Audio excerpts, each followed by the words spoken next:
মানুষের প্রতি বিশ্বাস দিন দিন উঠে যাচ্ছে। মনে মনে সবসময় প্রশ্ন হয়, আমি কাকে বিশ্বাস করব, কাকে করব না।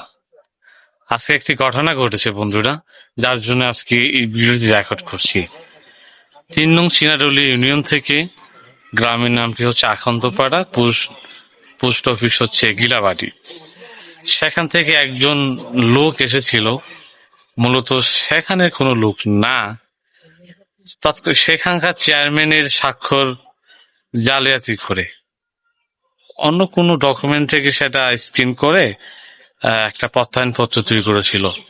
এবং আমাদের অফিস না শুধু, আমার বিভিন্ন এলাকা, পূর্ব শ্যামপুর, আমডাঙ্গা, ডিগ্রিচর, আশপাশে সব এলাকায় ওই লোকটা অর্থ সংগ্রহ করেছিল যে তার একটা ছোট বাচ্চা আছে মাদ্রাসায় পড়ে, তার বাল্বের সমস্যা, পিজি হসপিটাল চিকিৎসাধীন আছে, বেড নাম্বার 22 সামথিং এমন একটা লেখা আছে, যে বলা হচ্ছে যে অর্থ সাহায্য করুন।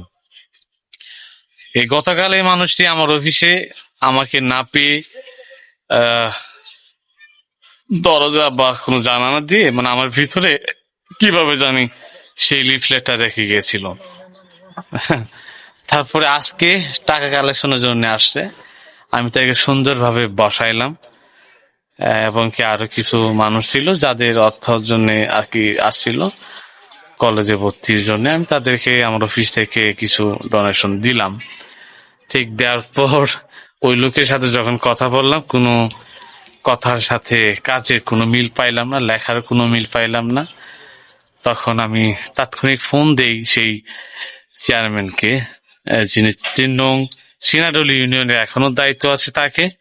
তিনি আমার কাছ থেকে 10 মিনিট সময় নিয়েছিলেন সেগুলা ভেরিফাইড করার জন্য, এবং কি তিনি আমাকে ভেরিফাইড করে জানালো যে সেটা একটা প্রতারণার অংশ, সে স্বাক্ষর দেয় নাই, প্রত্যয়ন করে নাই, এবং কি তার এই ধরনের কোনো সমস্যা না। আমি তখন হতবাক হয়ে গেলাম যে মানুষ এভাবে কি প্রতারণা করে। এবং তাৎক্ষণিক সেই সিনাডলী ইউনিয়নের যে সচিব রয়েছে, সেও আমাকে ফোন দিয়েছিল, আমাকে বলেছে যে সেই প্রত্যয়নপত্রটি ভুয়া, এবং যে লোকটি এইভাবে অর্থ সাহায্য চাচ্ছে সেটা ঠিক না। তিনি মিথ্যা বলে মূলত অর্থ সাহায্য চাচ্ছে। মূলত তারা নদী ভাঙ্গনের মানুষ, যমুনা নদী গ্রাসে তারা বিভিন্ন সময় বিভিন্ন প্রতারণার আশ্রয় নেয় অর্থ সংগ্রহ করার জন্য।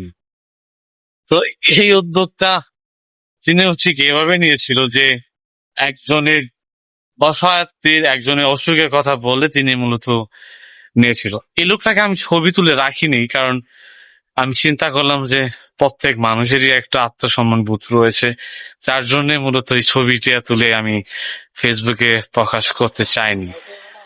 তো আপনারা যারা এই ধরনের মানুষকে, আমি তার সাথে কথা বলেছিলাম, তিনি বলেছিল যে 53,000 টাকা সংগ্রহ করা হয়েছে এবং অনেক চাল পেয়েছে, কিন্তু কেউ তাকে প্রশ্ন করেনি যে আসলে ঘটনা ঠিক কিনা।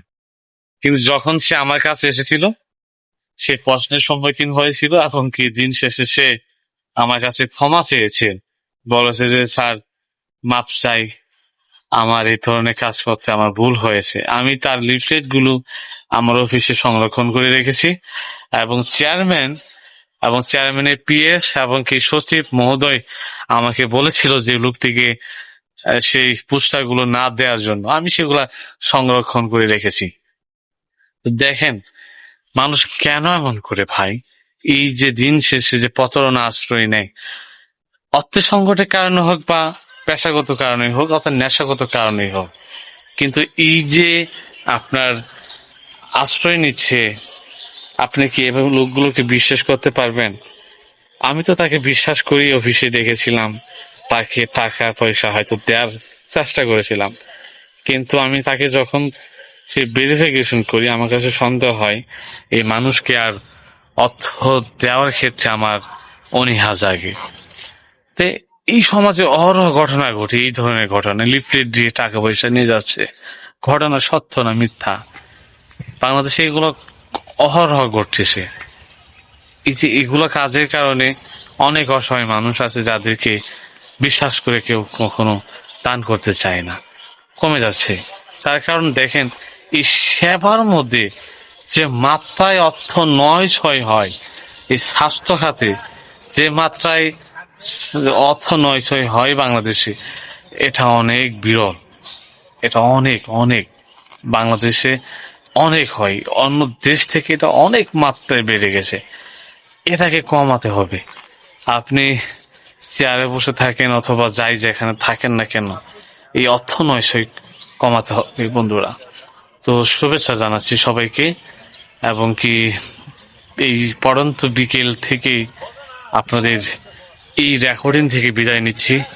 বিশ্বাস সুবিশ্বাসের প্রশ্ন হয়তো অনেকের কাছে জাগবে, তবে ভালো মানুষদের বিশ্বাস করতে হবে, মানুষের পাশে মানুষকেই দাঁড়াতে হবে, কারণ এই মানুষই হচ্ছে সৃষ্টির সেরা।